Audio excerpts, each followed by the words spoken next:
This is the Lone Creator YouTube. We hope this video helps. In this video, I will explain how to use WordPress pages. First, navigate to your WordPress dashboard and locate the Pages menu item on the left-hand side. Click on Add New to begin creating your first page. Remember, pages are typically for static content like an About Us or Contact page, unlike posts which are time-sensitive blog entries.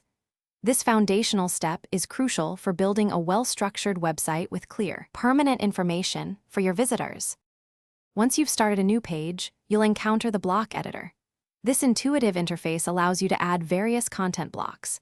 For instance, you can easily insert a paragraph block for text, an image block for visuals, or a heading block for titles. Experiment with different blocks to enrich your content. Always remember to save your work as a draft frequently. When ready, you can publish your page, making it visible to the world in just a few clicks.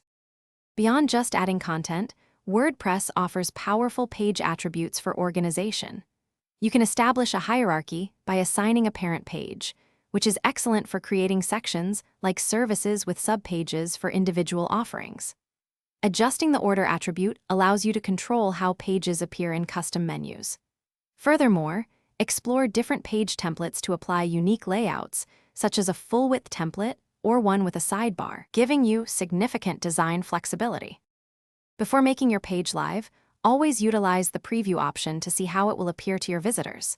You have the flexibility to publish your page immediately or schedule it for a future date and time.